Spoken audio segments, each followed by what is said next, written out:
Let your spirit grow wings and fly with me, and fly with me. Hi out there in the YouTube. Welcome back to number 11. So, you may have noticed I'm still wearing my fancy chapeau it's got the Grim Reaper on it. Because, you know, Aquarius is ruled by Saturn and Uranus. I know a lot of you out there are going to be like, no, it's Uranus. But I'm aware that there's a dual rulership going on. It's just, I usually tend to stick with the original rulerships the most and would consider Uranus kind of like the secondary ruler because they both apply. You know, Saturn being all about higher knowledge and education, trials, tribulations, as well as kind of putting the brakes on things. And, you know, like on a car, so to speak, it's the brakes. It makes it stop, which can be really good sometimes, but not all the time.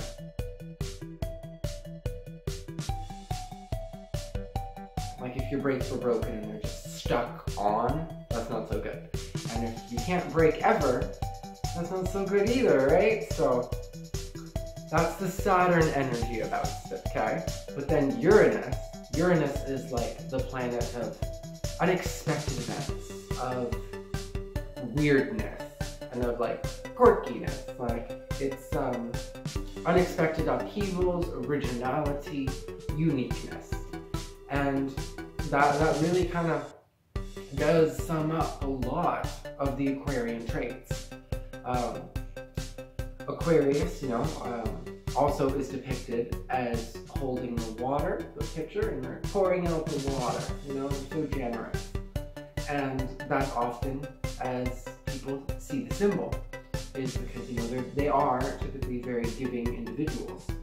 So they're like pouring out water, the water bearer, and they give water. And now that's true, but there is more to the story than that. Quite a bit, actually. They aren't materialistic at all. So those things don't mean very much to them. So that makes it a little less special, I suppose, you know what I mean? Like if they mean a lot to you, it doesn't to them. So, I mean, you might see them as being so giving and loving, but that's just, I don't know, they don't want that stuff anyway. So, I mean, it's not that special to them. And if it makes you happy, that is the more important component of it.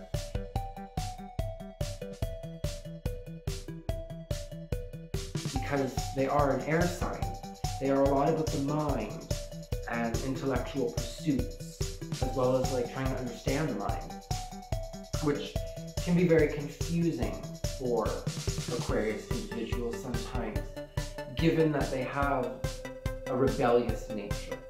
And this rebellious nature links to the pouring out of the water, because in the ancient like Greek mythology, I don't remember all the names, okay, but basically Aquarius was kind of like the servant to the gods. And, you know, he did this, this, and then one day, he had just had enough.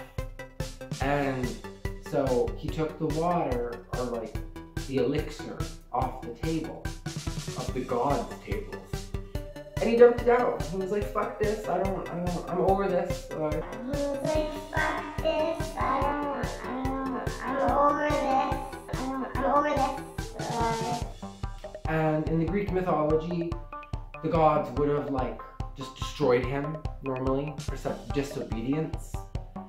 However, given such lifelong servitude, they let it go. And they more banished Aquarius to Earth.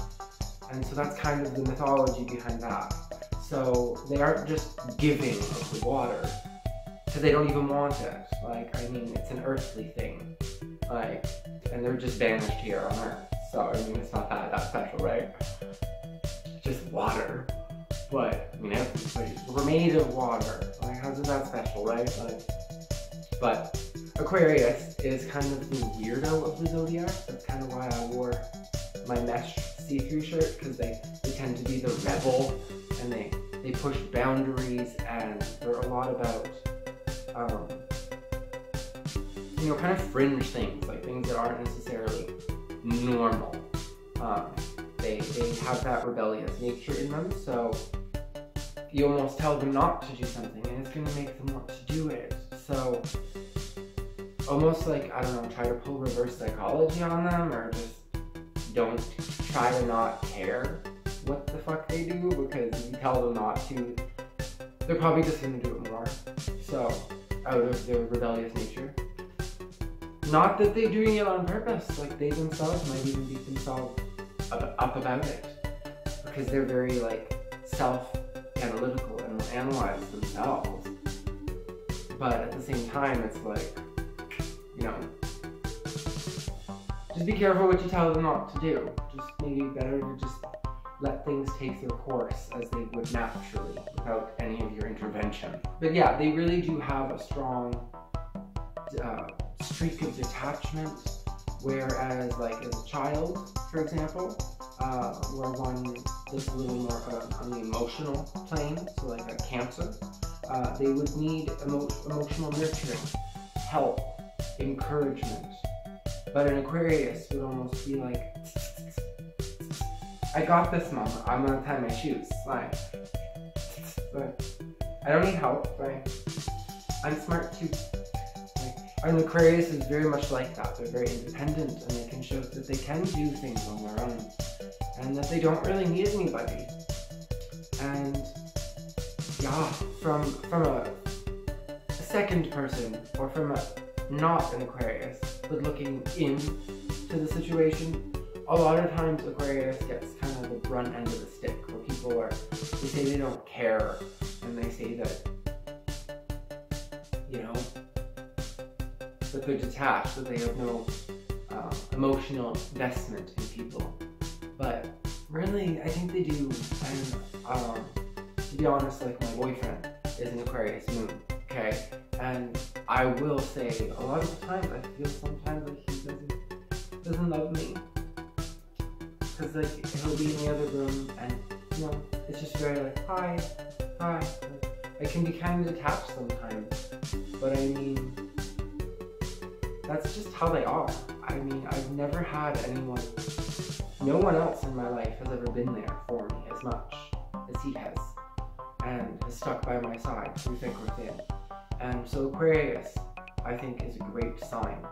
It's just that they do, it's almost like it's from the future, like an alien or something. Like it's so different in the energy of pretty much all the other, like the 11 other signs.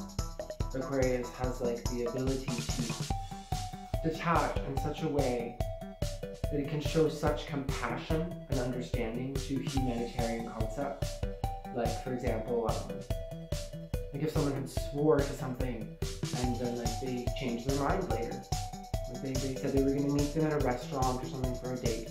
They promised they'd be there, and then they weren't. The Aquarius person would let it go. They would be very like, that's fine, I guess something came up. Or, you know, maybe they're not interested in me anymore. Oh well. And they brush it off, because they typically don't have that much attachment to things in this world. And that's something that a lot of people, if like they're a partner with an Aquarius, is just have to get you. You just have to accept that about them, pretty much, because they do love you, and very strongly, because they were then they will be there for you.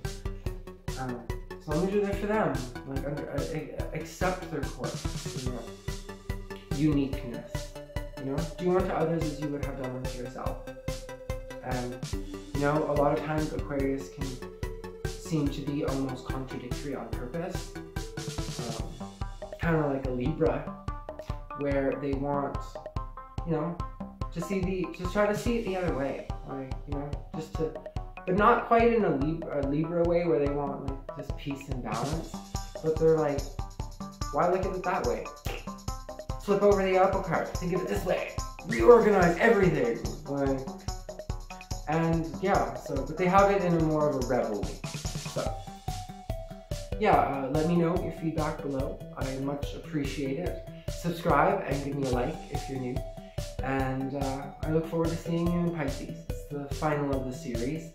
I really enjoy doing these video series for you guys, and I'm gonna keep doing them. I think it's fun. And if you guys have any ideas to like, I don't know, twists I could do on it, like I've already done like dating advice, you know, like I've done many different kind of spin-offs of like the astrology series, but I love talking about astrology so much, and I think that it helps if we all understand each other a little bit more. It'll help. If you understand the whole spectrum of consciousness, then you can understand that we all fall within it, and that we really are all one within it, like a big hug. So Aquarius, I think, can understand that a little deeply, more so than other signs, and that's why they can be okay with detachment, because they know that really we're not separate, and that there's nothing to fear, and that we're just creating the world of our making. It's a really positive way to think, and it's sad sometimes though, because Aquarius can be kind of melancholy and sometimes not understand themselves, even though they can show so much compassion and understanding to other people.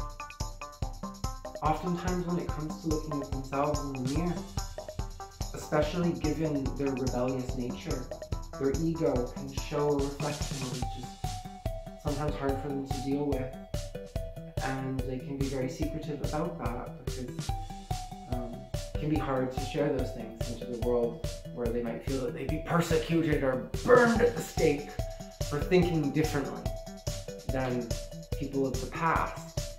When, if it weren't for new thoughts, we wouldn't evolve, we wouldn't grow, we wouldn't change. So Aquarius really is kind of the fire, the ignition that is, you know, driving that engine, I think, of change and evolution. So give me a thumbs up, and I'll see you in the last video of Pisces. The fishes swimming in completely opposite directions. Bye. Let your spirit grow wings and fly with me,